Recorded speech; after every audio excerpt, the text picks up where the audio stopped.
Salut mes amis. Avant de commencer, veuillez vous abonner pour plus de contenu.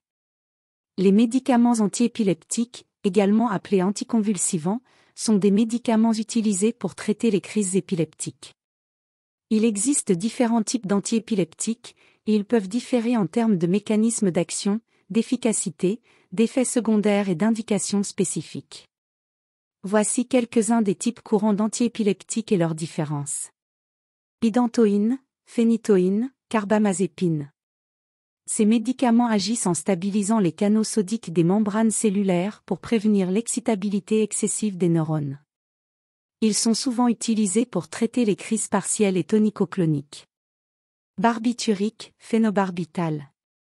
Les barbituriques agissent en augmentant l'effet inhibiteur du neurotransmetteur GABA, réduisant ainsi l'excitabilité neuronale. Le phénobarbital est souvent utilisé chez les enfants et peut être efficace pour différents types de crises. Acide valproïque, valproate. Cet antiépileptique a un mécanisme d'action multiple, y compris l'inhibition des canaux sodiques et l'augmentation de l'effet du GABA. Il est utilisé pour traiter plusieurs types de crises, y compris les crises partielles.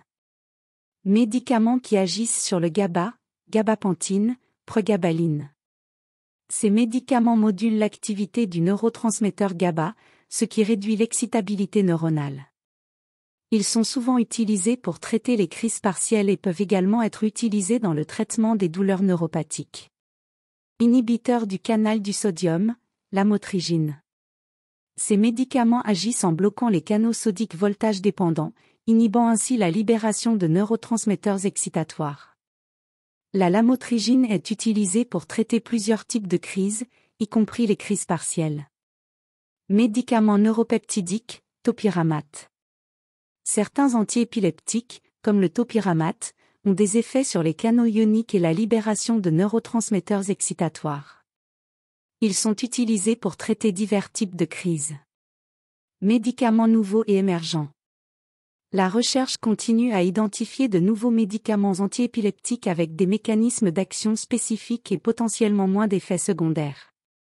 Il est important de noter que le choix d'un antiépileptique dépend de divers facteurs, tels que le type de crise, la gravité des crises, les comorbidités médicales et les préférences du patient.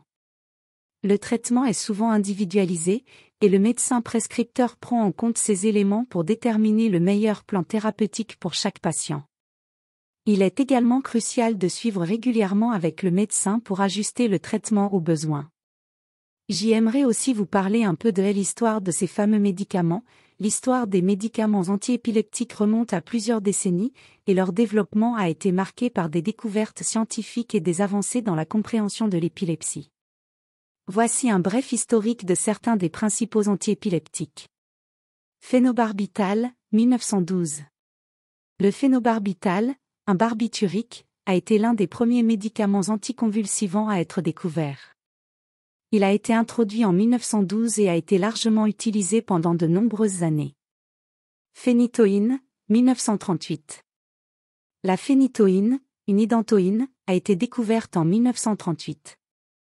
Elle agit en stabilisant les canaux sodiques dans les membranes cellulaires pour prévenir l'excitabilité excessive des neurones. Carbamazépine, 1963. La carbamazépine, un dérivé tricyclique, a été introduite en 1963. Elle est souvent utilisée pour traiter les crises partielles.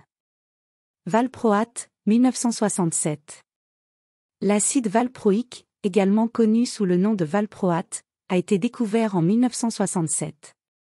Il a un mécanisme d'action multiple, y compris l'inhibition des canaux sodiques et l'augmentation de l'effet du neurotransmetteur GABA. Phénitoïnate sodique, 1974. Le phénitoïnate sodique, une forme soluble de phénitoïne, a été développé pour une administration intraveineuse rapide en cas de crise d'urgence. Gabapentine, 1994, et pregabaline, 2004. La gabapentine a été introduite en 1994, suivie de la pregabaline en 2004. Ces médicaments modulent l'activité du neurotransmetteur GABA et sont utilisés pour traiter les crises partielles ainsi que les douleurs neuropathiques. Lamotrigine, 1990 S. La lamotrigine, un inhibiteur du canal du sodium, a été introduite dans les années 1990. Elle est utilisée pour traiter divers types de crises. Topiramate, 1996. Le topiramate, un médicament avec des effets sur les canaux ioniques et la libération de neurotransmetteurs, a été approuvé en 1996 pour le traitement de l'épilepsie. Depuis ses premiers développements, de nombreux autres médicaments antiépileptiques ont été développés, et la recherche se poursuit pour découvrir de nouveaux traitements plus efficaces et mieux tolérés.